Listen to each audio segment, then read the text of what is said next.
आर्यम प्रस्तुत है गुरुदेव आर्यम जी महाराज द्वारा रचित लेख, जिसका शीर्षक है सत्यम शिवम सुंदरम, जो 4 मार्च वर्ष 2007 को महामेधा में प्रकाशित हुआ था। गुरुदेव लिखते हैं, भारत के महान साधु संतों, ऋषि मुनियों तथा तत्ववेताओं ने मनुष्य जीवन का जो सारभूत निष्कर्ष निकाला है, वो सत्यम शिवम सुंदरम की त्रिपुटी में सन्निहित है। जिस व्यक्ति के जीवन की बगिया में सत्यम शिवम सुंदरम के पुष्प खिल उठें, उसकी सुवास से देवता भी ईर्ष्या करते हैं।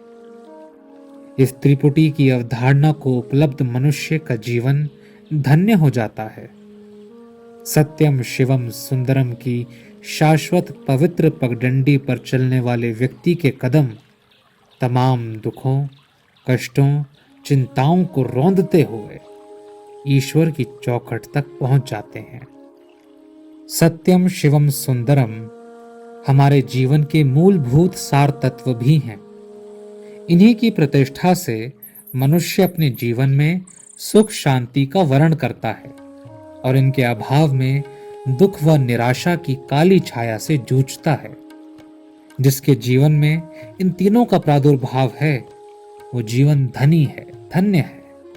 और जहां ये नहीं, वहां सर्वत्र दुर्भाग्य व दुर्दशा का साम्राज्य है। सत्यम शिवम सुंदरम हमारे जीवन को सार्थकता प्रदान करते हैं। जो मनुष्य अपने जीवन में सत्यम शिवम सुंदरम को अंगीकार कर लेता है, उसके लिए फिर कुछ और शेष नहीं रह जाता। सुख तथा शांति उसके चाकर बन जाते हैं। प्रसन्नता दासी बनकर समूचे घर में नाचती फिरती है। जीवात्मा जिस अनंत एवं लक्ष्य आनंद की खोज में छटपटाती फिरती है, सत्यम शिवम सुंदरम के त्रिकोण में कैद है। इसकी अनुभूति का अर्थ है परमानंद के अमृत को चख लेना। इस जगत में सत्य का पालन करने के समान कोई तप नहीं है और झूठ के समान कोई पाप नहीं।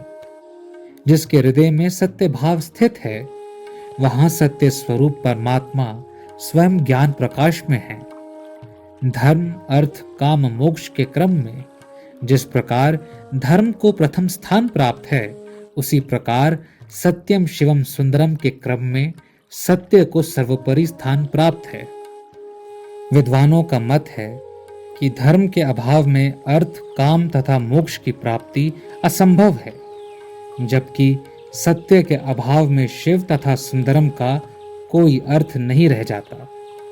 अतः जो सत्य है वही शिव है और वही सुंदर है, और जो शिव तथा सुंदर है वो सत्य होगा ही। शिव तथा सुंदर सत्य का ही प्रतिफल है, उसी का रूपांतरण है।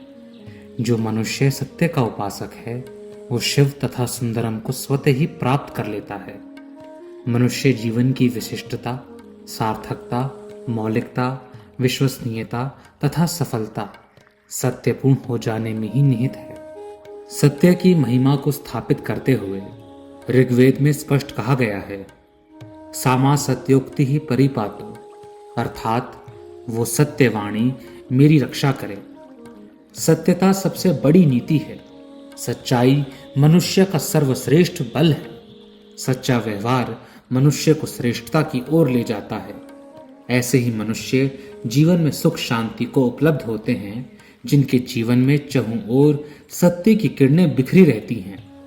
सत्य को स्वीकार करने वाले मनुष्य अपने जीवन में उच्च गरिमा व यथेष्ट सम्मान प्राप्त करते हैं।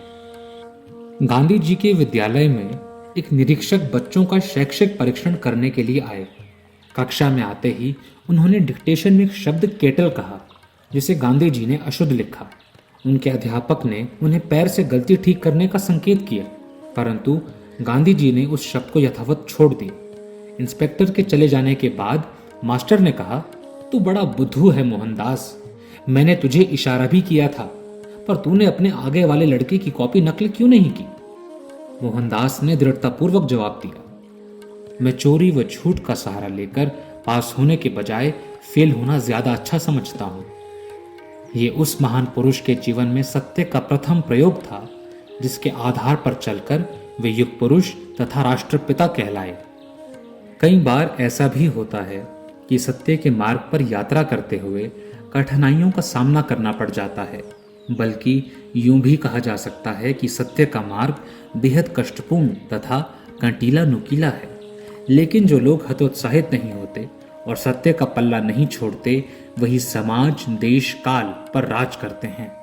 जीवन की बाधाओं को सामने पाकर भी जो लोग नहीं घबराते और सत्य के मार्ग पर आगे और आगे बढ़ते रहते हैं, विजय एक दिन उनके कदम चूमती है।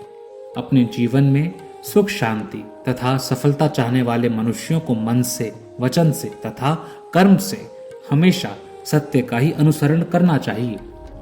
सत्य क्या है, उसका निवास कहाँ है और उसे किस प्रकार पाया जा सकता है? इन समस्त सवालों का जवाब है कि सत्य किसी भी वस्तु विषय का वो अंतिम स्वरूप है जिसमें किसी विकार अथवा परिवर्तन की गुंजाइश ना हो। मनीषी श्री राम शर्मा आचार्य के शब्दों में सत्य का निवास संसार के प्रत्येक अणु में है और वो विश्वासपूर्ण जिज्ञासा के बल पर पाया जा सकता है। इस संपूर्ण सृष्टि में जो कुछ प्रत्यक्ष रूप में दिखाई दे रहा है वो चिरंतन सत्य नहीं है, क्योंकि वो किसी विषय का विकृत स्वरूप है और प्रत्येक क्षण परिवर्तनशील है। सत्य की खोज के लिए किसी विषय के बाह्य स्वरूप से हटकर उसके अंतः स्वरूप की ओर दृष्टि डालनी होगी, उसके आदिम तथा अंतिम रूप की खोज करनी होगी। हम जो कुछ भी चर अचर तथा जड़ चेतन प्रत्यक्ष रूप में देखते हैं वो सृजन है, निर्माण है, जो किसी तत्व विशेष द्वारा निर्मित हुआ है। किसी भी वस्तु का वही आदि तत्व चिरंतन सत्य है जो अंत में पुनः अपने मूल स्वरूप को प्राप्त हो जाता है। इस प्रकार यदि सूक्ष्म दृष्टि से देखा जाए तो क्या मनुष्य, वनस्पति, पशु एवं पक्षी अपने वर्तमान रूप में सत्य नहीं है? उनका सत्य स्वरूप उस तत्व में निहित है जिसकी सहायता से उनका सृजन हुआ है, और वो तत्व एकमात्र परमात्मा ही है। परमात्मा की उपासना ही सत्य उपासना है और सत्य उपासना ही परमात्मा की उपासना। मनुष्य को संसार में अपने व्यवहार, व्यापार, आचार विचार तथा उद्देश्यों में सत्य का अनुसरण करना चाहिए। यही कल्याण का साधन है। सत्य से शून्य समस्त कृत्य हमें अज्ञान और प्रतिकामिता के अंधे गर्त में धकेल देते हैं, जहां मनुष्यता के विकास की कोई संभावना शेष नहीं रहती। ओम नमः शिवाय।